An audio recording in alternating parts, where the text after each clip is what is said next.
चाचू नौकरी करता था और मैं चाचू से फ्री वाली बातें करती और वो हंस कर टाल देते थे। मुझे ऐसी बातें करके सुकून मिलता था। फिर एक रात चाचू के सर में शदीद दर्द था। मुझे कहा, बेटा चाय बनाकर मेरे कमरे में लेकर आओ। मैंने जल्दी से चाय बना ली और चाचू के कमरे में चली गई। चाय टेबल पर रख कर मैं मुड़ने ही लगी थी कि चाचू ने मुझे दबोच सा लिया और सारी रात मेरे साथ। मेरा नाम रानो है और मेरी उम्र 16 साल है। मैंने कुछ ही दिन पहले कॉलेज में दाखिला लिया है। कॉलेज में दाखिला लेते ही मेरी ज़िंदगी में तब्दीली रोनुमा होने लगी। मैं अपने नई सहेलियों से वो कुछ भी जानने लगी जिसे जानने की भी अभी उम्र नहीं थी। कॉलेज से घर वापस आकर मैं अपनी दोस्तों की बताई बातों को सोचने लगी। मेरे चाचू नौकरी से वापस आए और मेरे पास आकर बैठ गए। क्या सोच रही हो बेटा? सोनिया, वो भी इतनी गहराई में। वो आपको पता है मेरी दोस्त ने मुझे आज क्या बताया है? हर बार की तरह आज भी मैं उनसे अपने दिल की बात शेयर करने लगी। मेरी आदत थी कि मैं अपनी हर बात चाचू को बताती थी,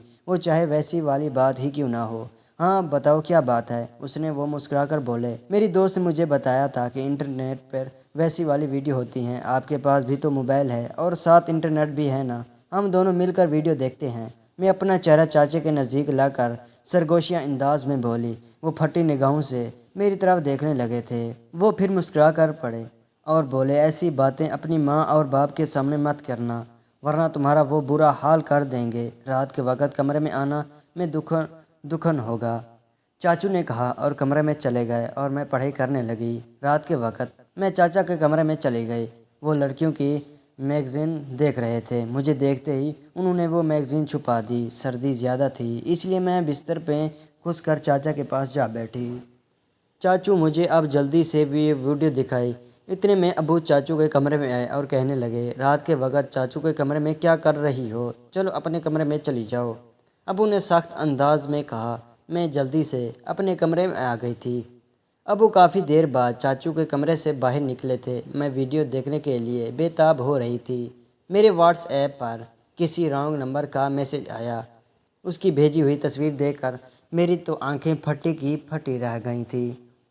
मैं अभी तस्वीर को देख ही रही थी कि जब उस आदमी के मैसेज आने लगे। वो रोमानिक अंदाज में गुफ्तगू कर रहा था। मैं भी उसे जवाब देने लगी थी। फिर मुझे ख्याल आया कि यह बात मुझे चाचू को बतानी चाहिए।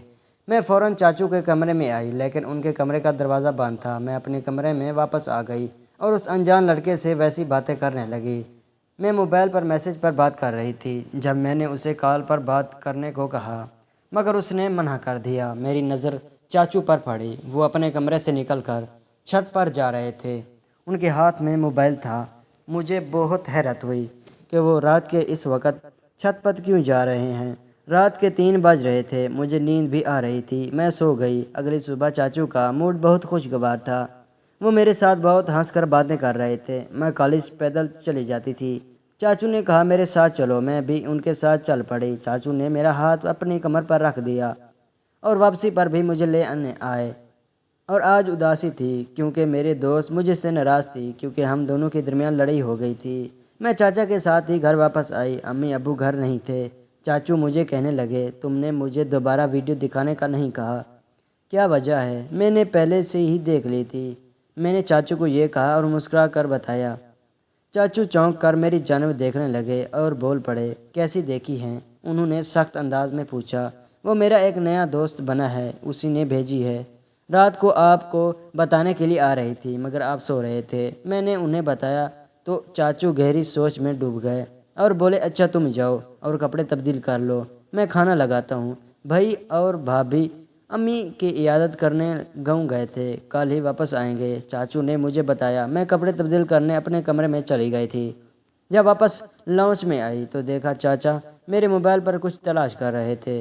मुझे अपनी तरफ बढ़ता देखकर चाचा ने मेरा मोबाइल मेज़ पर रख दिया था। हमने एक साथ खाना खाया। चाचू मुझे अजीब निगाहों से देख रहे थे। वो मुझसे कुछ कहने की कोशिश कर रहे थे मगर कह नहीं पा रहे थे। मेरी नज़र चाचू के चेहरे से हटकर मोबाइल पर थी। मैं उस अनजान लड़के के मैसेज का इंतज़ार करने लगी। उसने अभी तक मुझे मैसेज नहीं किया था। मैं मोबाइल उठाकर खुद ही उसे मैसेज करने लगी मगर चाचू ने मेरे हाथ से फ़ौरन ही मोबाइल खींच लिया था और बोल पड़े, खाना खाते वक्त मोबाइल इस्तेमाल नहीं करते रहते, उन्होंने कहा और मोबाइल अपने पास ही रख लिया। मैंने जल्दी से खाना खाया और कहा, अब मेरा मोबाइल मुझे वापस कीजिए। دے دوں گا، مگر بعد میں ابھی برتن سمیٹ کر میرے کمرے میں آ جاؤ۔ میں نے ایسا ہچکچایا۔ رات کے 9 بج رہے تھے۔ میں چاچا کے کمرے میں آئی اور بول پڑی، اب تو مجھے میرا موبائل دے دیں، مجھے اس سے بات کرنی ہے، میرے سر میں بہت درد ہو رہا ہے، جاؤ میرے لیے اچھی سی چائے بنا کر لاؤ۔ میں چائے بنانے چلی گئی۔ کچھ دیر بعد چائے بنا کر میں کمرے میں آ گئی تھی اور چائے ٹیبل پر رکھ دی اور مڑ کر جانے ہی والی تھی، تب چاچو نے مجھے میرے بازو سے پکڑ لیا اور بول پڑے، آج رات میرے کمرے میں ہی رک جاؤ۔ میں خاموش نگاہوں سے ان کی جانب دیکھنے لگی، کیونکہ آج رات مجھے اس لڑکے سے ویڈیو کال پر بات کرنی تھی، وہ بھی بنا لباس کے۔ تب بھی وہ مجھ سے حقیقت میں ملنے والا تھا۔ نہیں، میں اپنے کمرے میں جاؤں گی، میں نے مدھم انداز میں کہا اور اپنا بازو ان سے چھپا کر کمرے سے باہر جانے لگی تھی، مگر چاچو نے مجھے روک لیا اور جانے سے انکار کر دیا اور بولے، میں نے جو کہا ہے اتنا کرو۔ انہوں نے سخت لہجے میں کہا اور مجھے اپنے بیڈ پر لٹا دیا۔ میں بھی ڈر کے مارے لیٹ گئی۔ ساری رات چاچا نے میرے ساتھ وہ سلوک کیا جو میں کبھی سوچ بھی نہیں سکتی تھی۔ وہ رات بھر میرا موبائل استعمال کرتے رہے اور مجھے سونے بھی نہیں دیا۔ جب رات 3 بجے تو انہوں نے مجھے کہا، تم دیکھنا چاہتی ہو نا، وہ لڑکا کون ہے جو تمہیں ویسی تصویریں دیتا ہے اور ویڈیو بھی بھیجتا ہے؟ چاچو کی بات سن کر میں خوش ہو گئی اور بولی، ہاں میں دیکھنا چاہتی ہوں۔ چاچو نے میرا موبائل میرے ہاتھ میں تھما دیا اور کہا، دیکھو اسے۔ تصویر دیکھ کر میرے تو ہوش ہی اڑ گئے اور لڑکا میری دوست کا منگیتر تھا۔ میں پھٹی آنکھوں سے چاچو کی جانب دیکھنے لگی تھی، میری آنکھوں سے آنسو بہنے لگے تھے۔ تم نے جب مجھے اس لڑکے کے بارے میں بتایا تھا تو میں سمجھ گیا تھا کہ کوئی تمہیں بے وقوف بنا رہا ہے۔ میں نے تمہارے موبائل سے تم بن کر اس سے بات کرنا شروع کر دی تھی۔ وہ تمہاری گندی تصویریں بنا کر سوشل میڈیا پر ڈالنے والے تھے۔ اگر میں اسے ڈراتا نہ تو پولیس کی دھمکی نہ دیتا تو تم برباد ہو جاتی تھی، خاندان کی عزت خراب ہو جاتی۔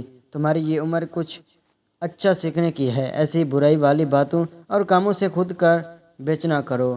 تم جب مجھ سے ایسی باتیں کرتی تھی تب میں مذاق سمجھ کر ٹال دیتا تھا، مگر مجھے احساس ہوا مجھے ٹالنے کی بجائے تمہیں سمجھانا چاہیے۔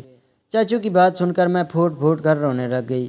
انہوں نے مجھے دلاسا دے کر خاموش کروایا اور سمجھایا کہ میں کالج میں ایسی لڑکیوں سے دوستی نہ کروں جو پڑھائی میں تیز ہوں، نہ کہ برے کاموں میں۔